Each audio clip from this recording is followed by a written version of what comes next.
G'day. Well, I had another package today, which I didn't open.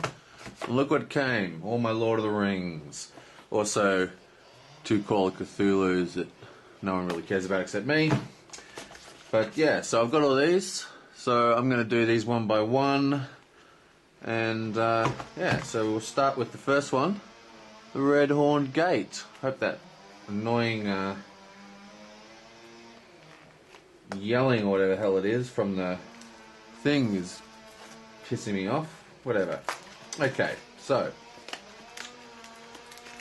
let's open this baby up. Here's the rule sheet. Okay, so what have we got here? The Redhorn Gate, difficulty level 6. Let's zoom in a little, shall we? Meow. Meow, meow, meow. How's that?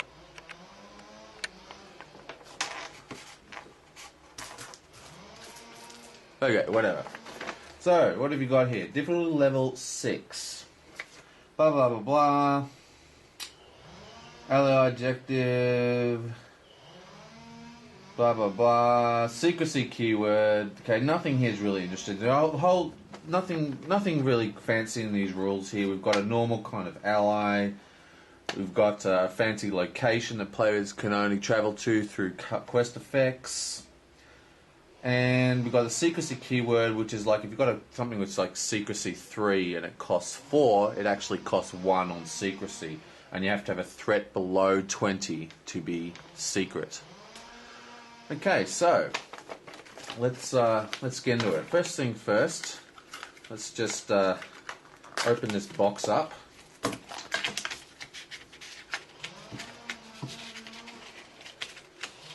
And what I do with the boxes is that I come down and I cut it just under where it says adventure, like so. Like that. And then at the top, I cut it just where it says, the top of where it says the Lord, so sort of chopping off the top of the L and the R, which is kind of annoying, but them's the breaks. Like so. Now I just chop off the sides, and chop off the other side. This is why my desk is so messy. I do need to clean up my gaming table because it is a freaking mess at the moment. And there I have a nice little card for the Redhorn Gate. So, let's zoom out a little bit. How's that? You can still see? Okay.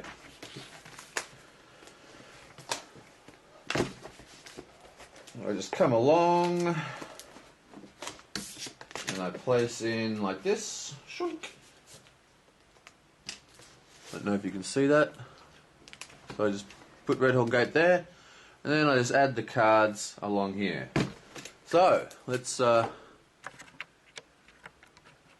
how messy my desk is. Look at that. Crap everywhere. Got a lot of packages today in the last couple of days. Okay, so let's have a look here. What have you got? Now, I've already done Watcher in the Water, so this is kind of going back in time a little here. Do we have any spare? Yes, I've got spare of these. Okay, so do quests afterwards. So, okay. For starters, we have Erlenor or whatever. There's no way I know how to pronounce that, so it's not going to go into focus. Focus! Very, very nice art. Now, he has a pretty interesting effect. Unfortunately, I cannot read it when I'm showing it to you, so it's just, I'm trying to work out the best way to do this. Here you go. So, how about that for an idea? And then I can just stick him directly.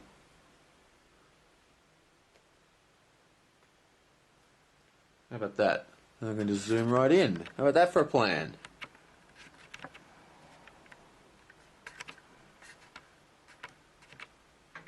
Okay, so whatever. Okay, that's what I'm going to do. So, here we go. When this guy is in play, he gets... when his brother is in play, who actually doesn't turn up until the next pack. Right, so this hero is practically useless if you only get Redhorn Gate. But when he's in play, he gets +2 defense. Right? And he has a response, which is kind of like Aragorn's, where you pay 1 resources and you can ready him. He is a fantastic hero when he's teamed with his brother. +3 defense is huge. Absolutely huge. And you get a sentinel mark on this guy. Gets +3 defense, and there's another hero coming up. I think she's in here. That gives whenever she taps, she gives people +2 defense. So he can be like a +5 defense or something. No, +4 defense on turn 1, theoretically, with sentinel.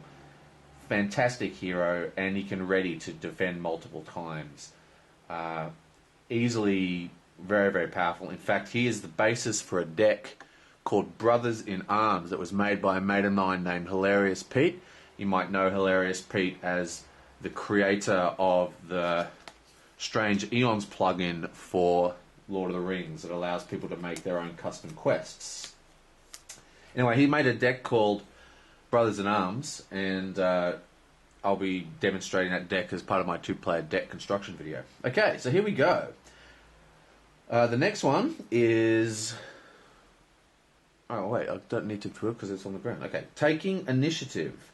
Action. Discard the top card of your deck if the discarded card's printer's cost is equal or higher than the number of characters you control. Draw 2 cards and deal 2 damage to any enemy.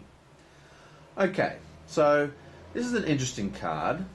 You have to do a discard. Now, discard isn't really that much of a problem in this game. Remember, we have Will of the West, which allows you to cycle not only yours, but your partner's cards. And card draw is off the chain in this particular game. What I mean by that is, it doesn't really matter how many cards you're discarding if you can just recycle it with Will of the West and then place everything back in your hand and draw it really quickly. And like most of these kind of cards, though, and a lot of the secrecy cards in general, they are based on what's coming up. So unless you have some kind of scrying card, they're not really that powerful. So I like this card. It does have a lot of potential, but I'm going to have to wait and see if there are cards that really allow this effect to go off, kind of thing.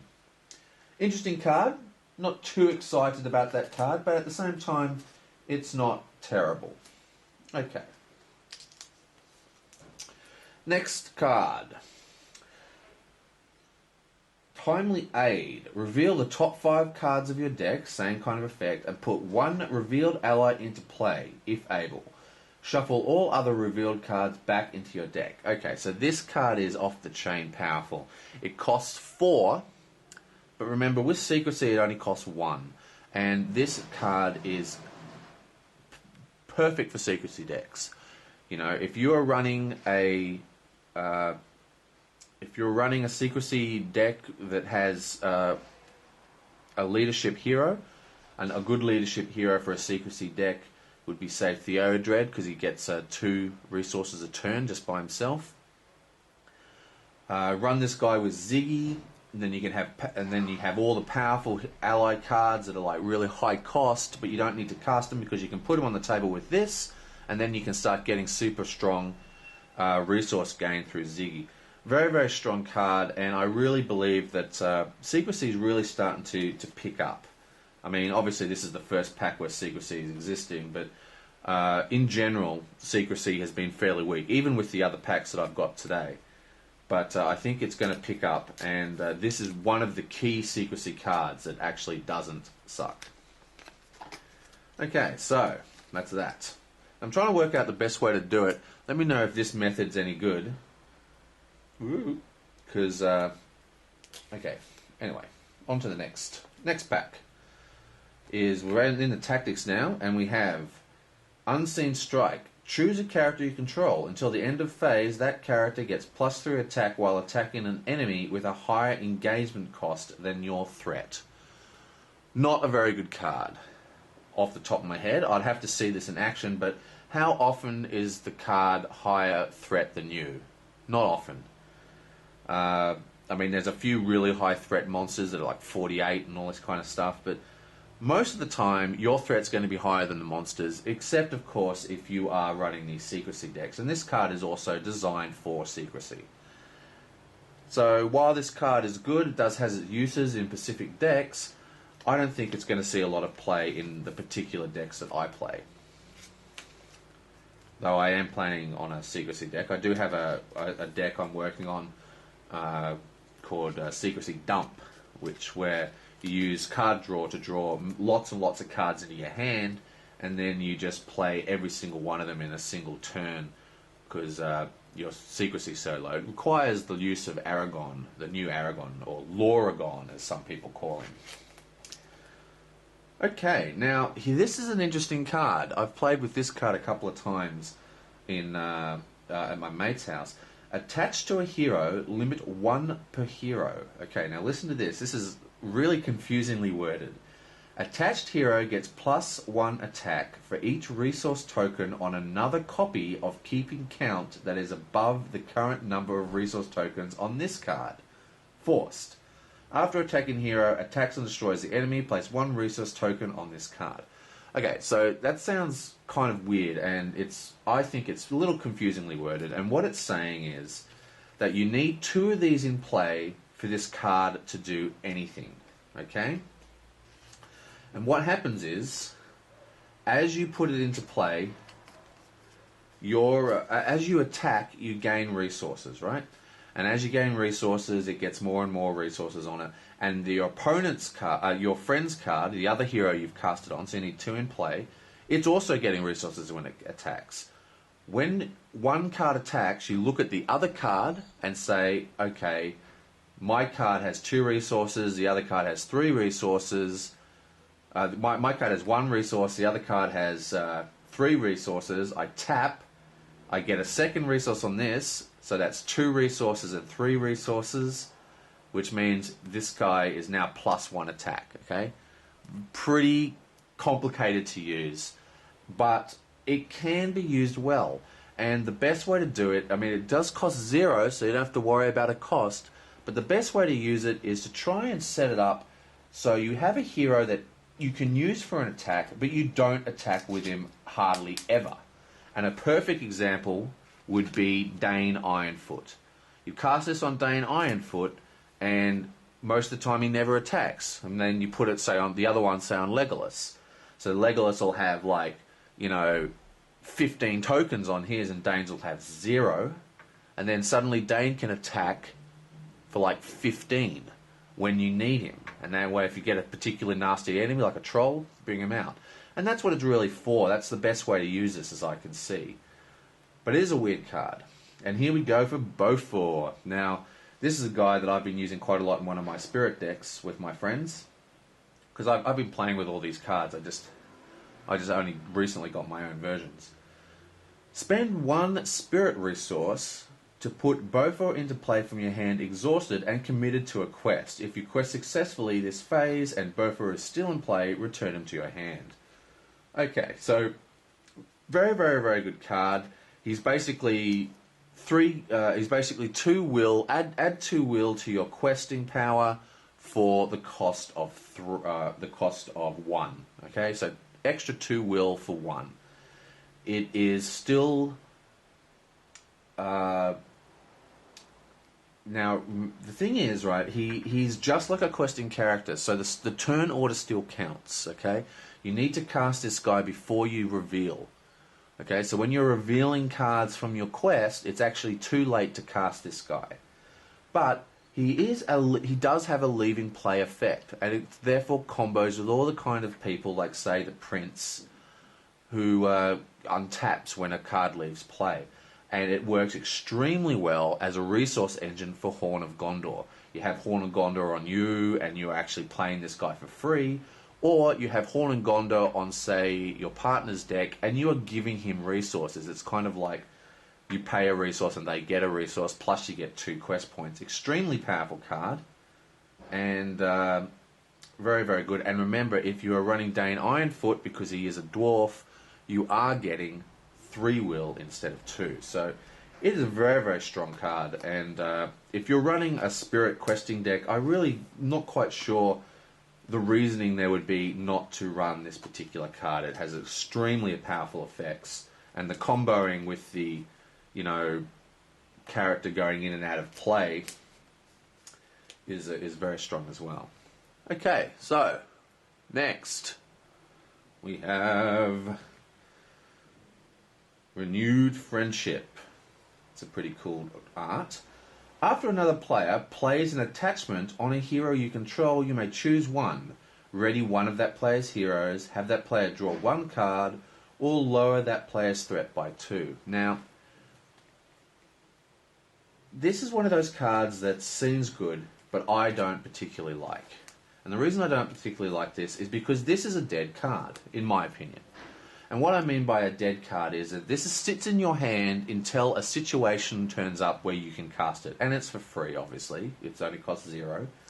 But for the most part, this is going to be sitting in your hand with nothing to do. And the worst situation is that you've got it in your hand and your partner has already cast the attachments on you that you were planning to get, which means the cards are completely dead. So this is like an example of the worst kind of situational card. Not only is it situational, it is also many situations where it will never ever trigger. It does have a good effect, but I do believe that this is just a dead draw. And again, because the card draw is so strong in this game, you can get away with having a few 0-cost dead draw cards. But I really believe that when you're making your deck and you're whittling it down to 50, this is the kind of card you whack in when you're making your deck, and then when you're trying to chuck stuff away, you go, well, I need the space, I'm chucking this card. So I'm not impressed with this card at all. Okay, so next is Rivendell Scout. Okay, so let's have a look. Another Scout. This guy is a... no, he's a Dale. For some reason I thought he was a Sylvian for a second. I'm still dying to find Sylvians. Where's the elves? Where's the elves? Exhaust Rivendell Scout and move up to 2 progress tokens from one location to another location. Okay, so this is an interesting card.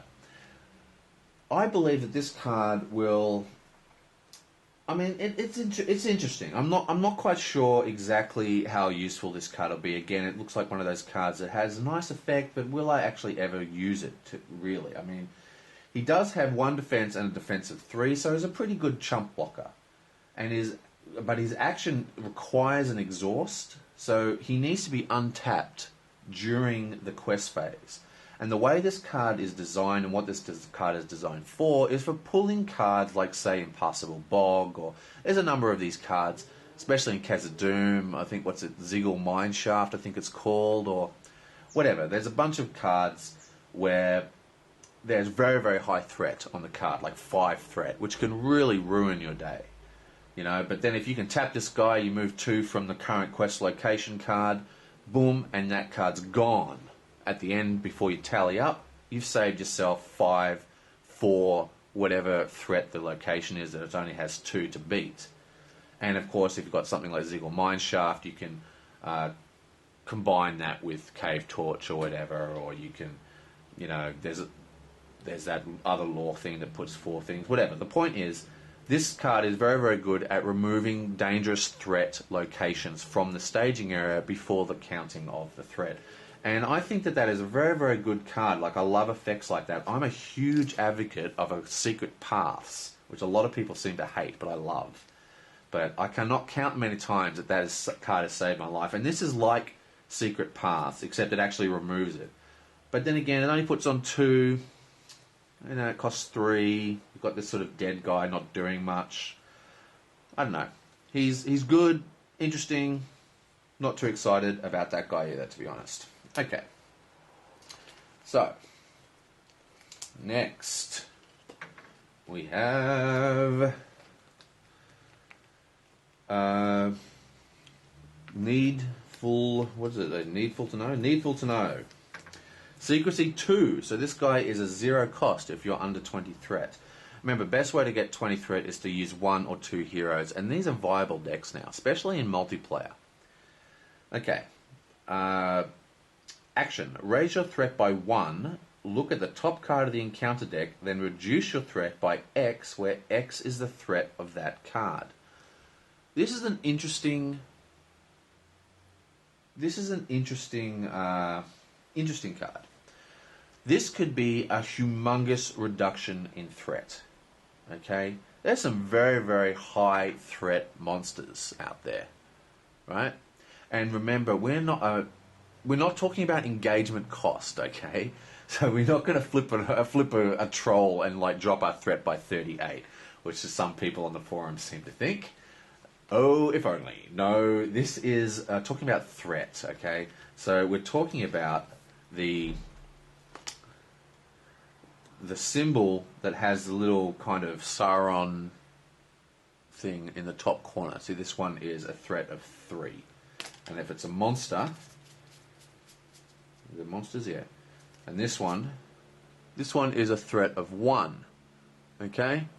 So this is one of those cards that's, yeah, it's alright, it's good. I mean, if you can peek at your encounter deck, obviously it's going to be powerful. It works very well with Denethor, River Song. There's a lot of cards this will work for. I think Ear to the Ground is probably my favourite version of the encounter deck peeking cards. But really, I mean, take a look at the encounter decks. I'll make a special effort to notice it when I'm doing the encounter cards for this set. But you're spending 1 threat to look, plus the cost of the card, and often you'll only be pulling your threat cards are only going to be dropping by 3, sometimes 4 at the most, right?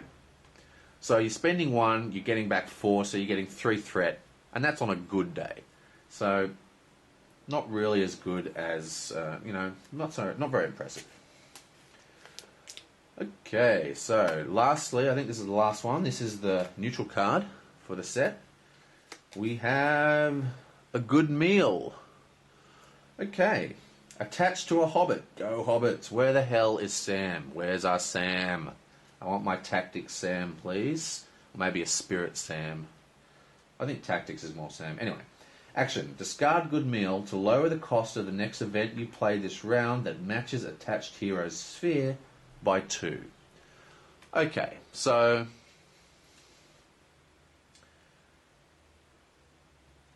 interesting card. Not what would this card be used for? Okay, what would we use this card for?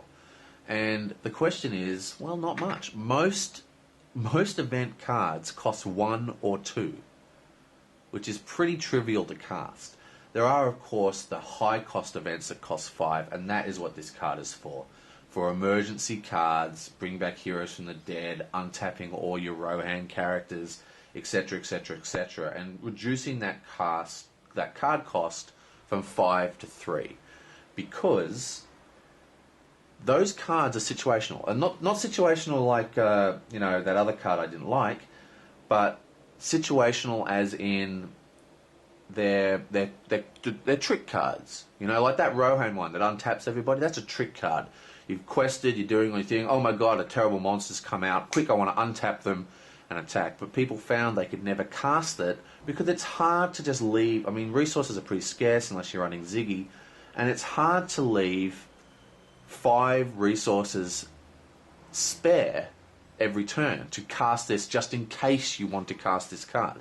And this is going to make it a lot easier to cast those high-cost cards without using a crazy resource engine. And I think while that is a great idea, I would have to try and build this into a deck with this in mind. To be quite honest, I very, very rarely use 5-cost 5 cost event cards. Okay, so now we come to the deck itself. Let's see what we've got. Okay, so first we have Arwen Omnidel or whatever. I don't know how to pronounce her name. And she has a lot of stuff on it. Now I'm going to read this off here. The first player gains control of her, okay, as an ally. After she exhausts, choose a hero and add 1 resource to that hero's response pool. Okay. So she's basically a quester. She's got 2 willpower. She's questing for you, and you can, just like Theodred, she adds a resource. Very, very good, really good card. There's nothing you don't want about her. So she's awesome. Yeah, sweet. Interestingly enough, there is actually a player card with the same name, and you'll note that she does have the unique symbol, which means if you're running a quest that is running this card, then you cannot run the player card version of her because the titles will cancel each other out. Okay, you can only if you're running a quest that has this objective, then you can't run the player card with the same name. That's a bit disappointing. Oops, didn't put the. Let's put the thing on it. Okay. Swing. Now we have a unique location. It's a mountain and a snow. It has 9. Wow, that's pretty heavy. And it's got a threat of 3, so with that card, that is actually a threat reduction of 2 if you pick this card. Now, while this card is the active location, questing characters get -1. And that is actually a huge effect. A huge effect. Because, is this like, I hope you can see. That is actually a huge effect. Let me turn this light off, maybe. Is that better?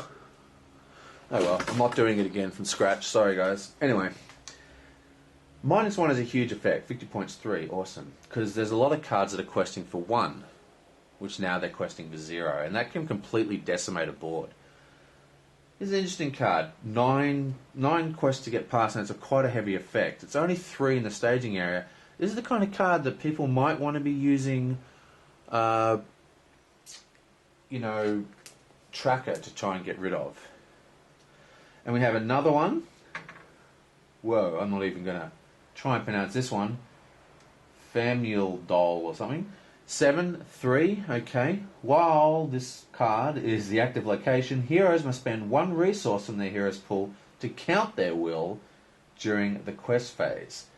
Okay, so this is an interesting card, and it has some interesting wording that we should pay attention to, and that is heroes must spend 1 resource from their resource pool to count their will. So all your allies, they work, they're fine. Okay, so I think I'm going to be building a ally-centric deck to attack this card. Okay, another unique location. It's another 3/7.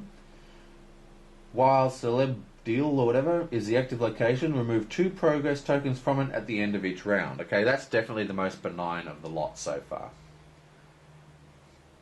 Actually, I should have read the quest first.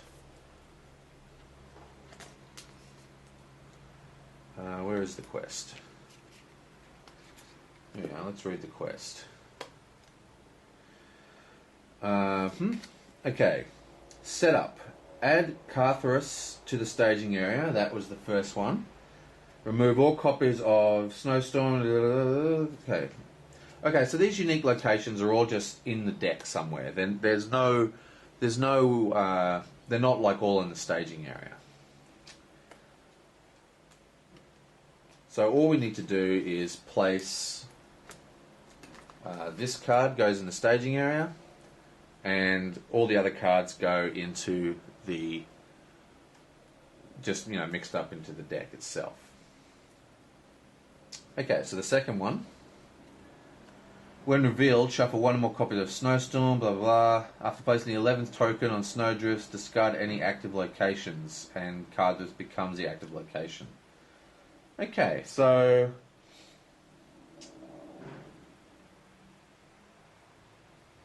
interesting.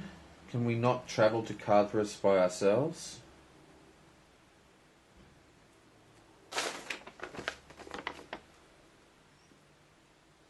Players cannot travel to Cardthrests except by quest card effects. Yes, okay. So, interesting card. This card stays in the... I hope this is making sense. This one, it stays in the staging area for the entire... until we get to the end of 2B. So this -1 wheel is not something we really need to worry about for a long time. And 3B, which is a 13 quest, when revealed, shuffle all copies of Snowborn into the scavenger deck again.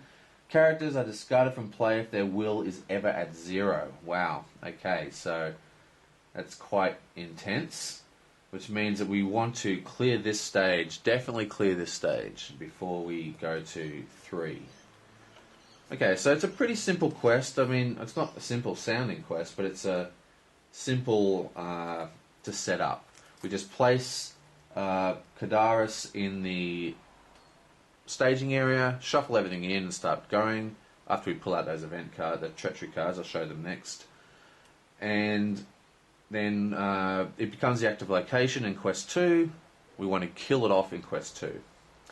Okay, so let me just get this into the right order.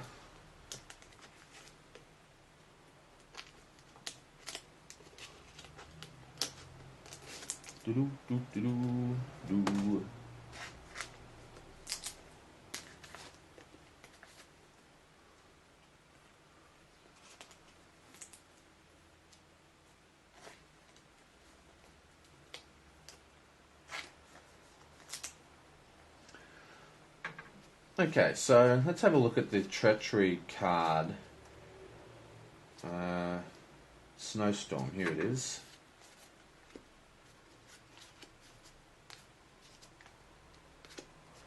This is the card that we have to shuffle in and out of the deck, okay? When revealed, each questing character gets -1 will until the end of the phase. And the shadow effect is until the end of the phase, characters defending this attack get -1 will and are discarded if their will is at 0. Very, very powerful card.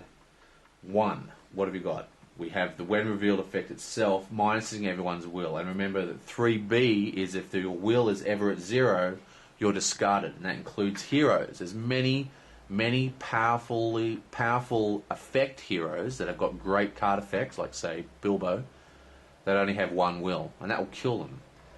And the shadow effect is if you have 0 will and you're defending, and of course remember almost all the cards that are good defenders and attackers have low willpower, they get discarded as well. So this is a board wiper. So you have to be very, very careful. And what this is basically saying is, do not quest unless you have 2 or more will. Okay? That's basically what it's saying. And that could be quite hard, and unless you've got, test of wills to, negate these effects, or you're running Eleanor. Eleanor sounds like she's going to be a very, very good quest hero for this one, to give you that extra control. She's been going a bit out of favour recently, but I think this quest is a good one for her. Okay, so what have we got? 1, 2, 3, 4. There's 5 of these. That's pretty intense. Okay.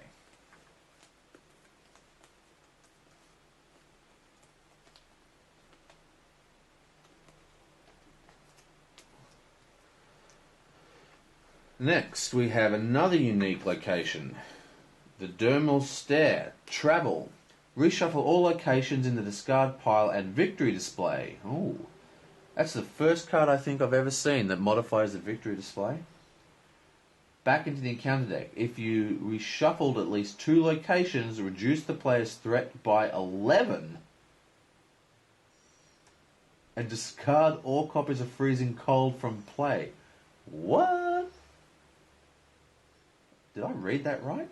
If you reshuffle at least 2 locations, reduce the player's threat by 11. Well, that is reduce each player's threat. Well, that is, wow, that is a, okay, that is the best travel effect I've ever seen. Basically, don't travel unless you have cards and locations in your discard pile, and when you do, drop your threat by 11 for every single player in the game. That is insanity. Insanity. Incredibly powerful card. Wow. Okay, another location. This one is a 4 threat, so that card gives you a threat reduction of 3. Like I said, not a particularly good card, that one. It does have a quest token of 2, which means that sort of tapping law guy can actually clear this one straight off. And this is exactly the kind of card I was telling you that it's useful for. High threat with 2 quest tokens, so you can just remove it. Okay, so travel. Each player must deal 2 damage to one character he controls to travel here, and the shadow effect of attacking enemy gets +1 attack for each progress token on the active location. Okay, so is this bad or is this good? It's easy to get rid of because it's only got 2. So you can track this away, you can Shadowborn Scout it away. There's a lot of ways to get rid of this card. It's not something that you ever want to travel to. You don't really want to take 2 damage. Of course, you can put it on a character, and if you're running Gloin and you've got a self-preservation or a daughter out, then this card is just free resources. But it's each player, remember. So, yeah, I mean, I don't particularly like this card. I'm more worried about its shadow effect, because we have a 9 quest token card, we have a 7 quest token, a 7 quest token. So, they have 5 quest tokens on it. Suddenly, your 1 attack orc is attacking for like 7 or 8. It could be trouble. So yeah, that's a serious location, but one I think that is easy to avoid, and that's how I would be trying to play it, by avoiding this card completely. Okay.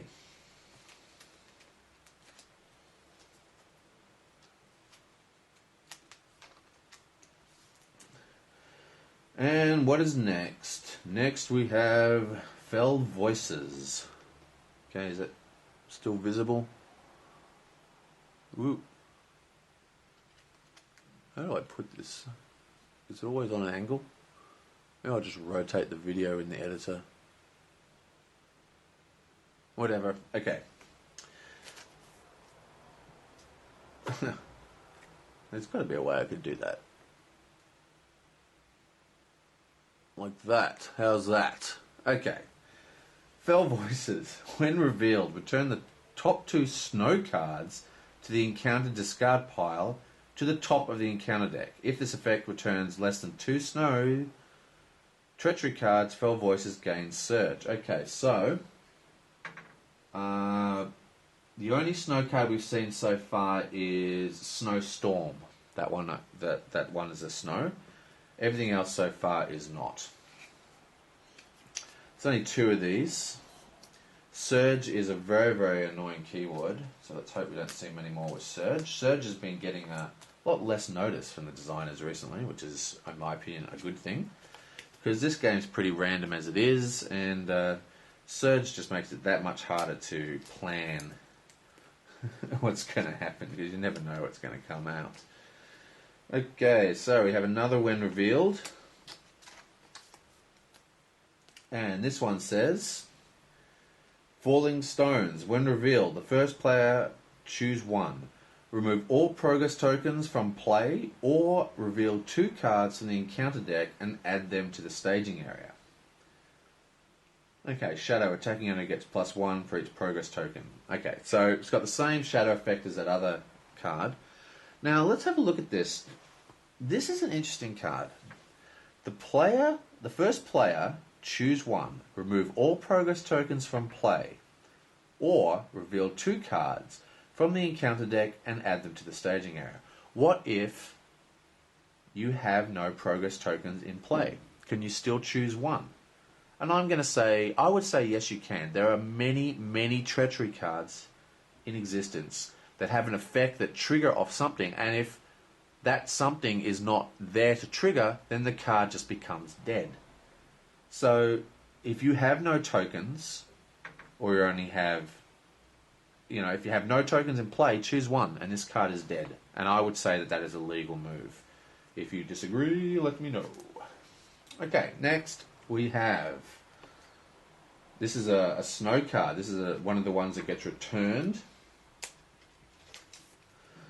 Okay, so when revealed, the first player attaches this card to a hero he controls, counts as a condition attachment. Okay, once again, condition attachments, they can only be removed at the moment by Miner of the Iron Hills. Miner of the Iron Hills, which is a law dwarf. Attached hero gets -2 will and cannot commit to a quest. If attached hero has more than one copy of Freezing Cold attached, discard attached hero from play. Okay, so interesting card.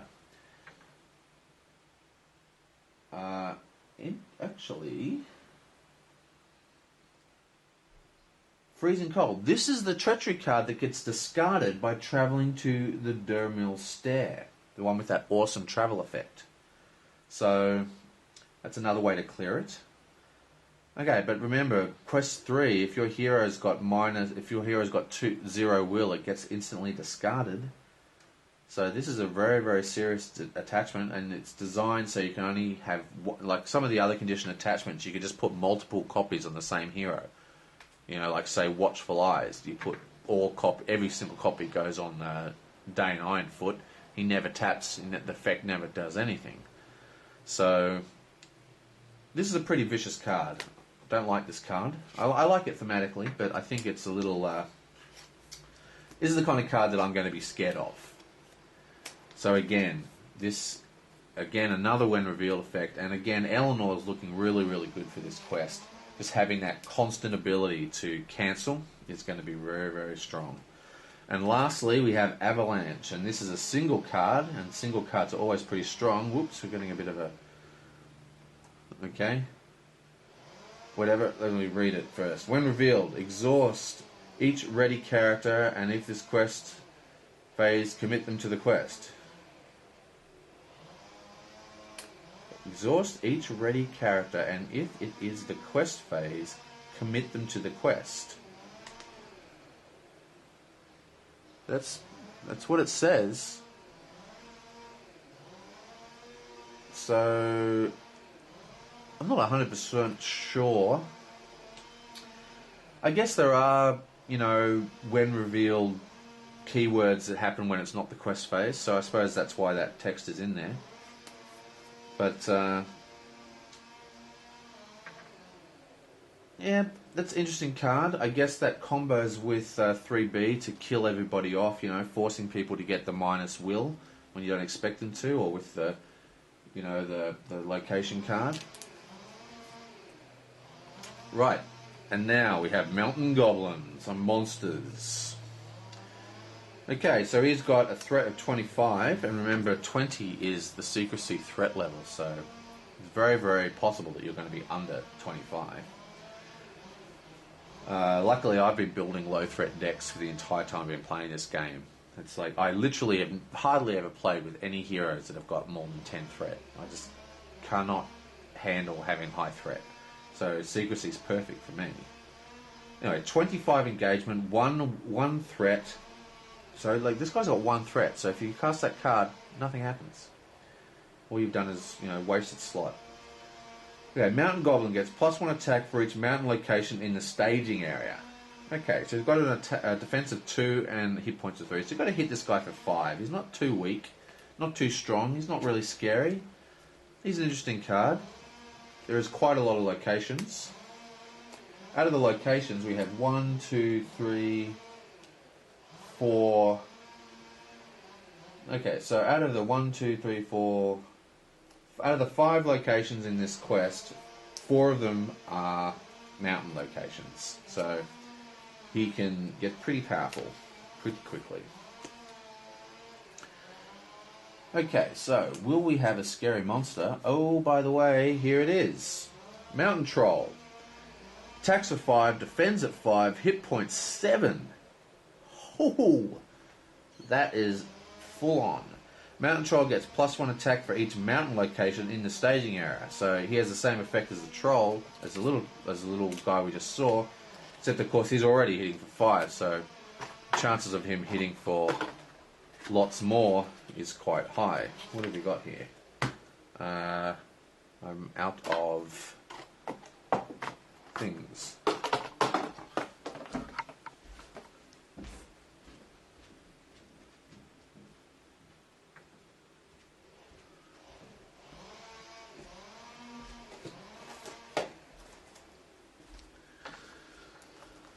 Right.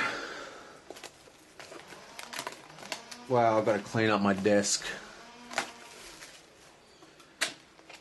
So all in all, I've been digging this quest. Let me know if this sort of new format's working for you, or you prefer me holding it up. I'm not going back to the holding up, doing the pop-ups in the editor. It's just too time-consuming. So I'm trying to find a good, middle ground. Yeah. So here's this troll. Not a particular fan of the artwork for this troll, and he's just a typical scary troll. Now, so what are we talking about here? We are talking about you've got to hit this guy to 12 to kill him in a single round. Now, you'll notice that there's a lot of these high defense monsters, and heroes are getting so powerful, their attack power is getting so out of control that, if we were playing a 2-player game, and it's very conceivable that you can hit right off the gate on turn 1, you can hit for, say 10. So you got Legolas and you got Brand on the field. That's 6 plus whatever is actually going to be doing the attacking for the other player. So easy. Turn 1, 10, no attachments, hitting for 10. So, high defense. It's about time we saw some really high defense. I'm not a big fan of the high attacks because I still think it's very, very hard to defend against high attack monsters. But high defense monsters are cool because the attack power, support of the Eagles, man. Seriously. That is insanity, that card. Okay, so, Snow Wargs. And this is the namesake. Allies cannot defend while Snow Warg is attacking, so you have to defend with your heroes. Already, I'm scared. Forced. When Snow Warg attacks, deal 1 damage to defending character. Okay, so that's a interesting card. He's only got 1 defense, so he's pretty easy to kill. You only need to hit him for 5. And yeah, you want to get this guy out of the stage, out of there quickly, because you can't chump block. You're always going to take a minimum of 1 damage no matter who you defend with. This is a strong card. And, interesting to note, Frodo is very, very popular. There's 3 of these guys. Frodo is very, very popular because of his cancelling damage effect. But you can only use it once per phase. Now this 1 point of damage is not the same point of damage applied when you are getting your damage on Frodo. Is that making sense? What I mean is, these are like 2 separate damaging events. There's the damage events from his +3 attack when he attacks, and there's the damaging event from the card effect. So, if you use Frodo's ability to cancel out the card effect damage as threat gain, then you actually have to take the 3 attack in the face. And likewise, if you take the 3 attack in the face, you can't cancel the 1 extra damage. So that's just something to keep in mind, that Frodo's ability is not particularly helpful against this card. Okay, so that is the quest. It's a pretty interesting quest. Yeah, it starts here. So, what do we got here? Best art. Let me have a look. Best art. Oh. Tried very, very hard not to pick a location again. Best art. Okay, well, let's go best player card. My best player card, I'm going to have to go with this secrecy card. Now, I just think this is the kind of card where, yes, it is a bit conditional, but this is going to be vital for secrecy decks. If you're making a secrecy deck, you're going to be using this card, end of story. And that makes it a linchpin. It's a combo enabler. It allows tremendous things to happen. You can use it in a variety of decks, not just secrecy. You can also use it in Ziggy decks and other high cost decks. It's a good card. Very, very good card. I like it a lot. Of course, the hero is fantastic, but the only reason I didn't pick this hero with his +3, you know, his 3 defense, is that he needs to combo off that other hero. Anyway,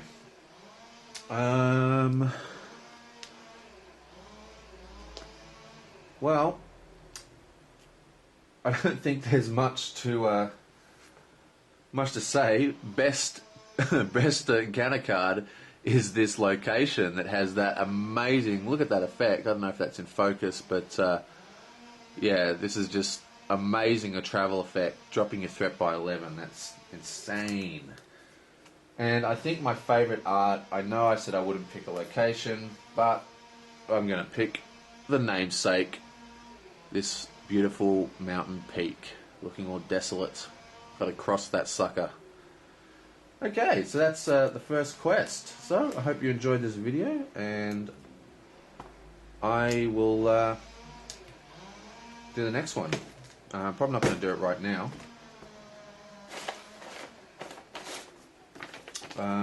Yeah, so that's that. And what, I've got another 2 to do now. And my, I think I've already done Watering the Water. That's somewhere around here. I don't know where that is. Over here.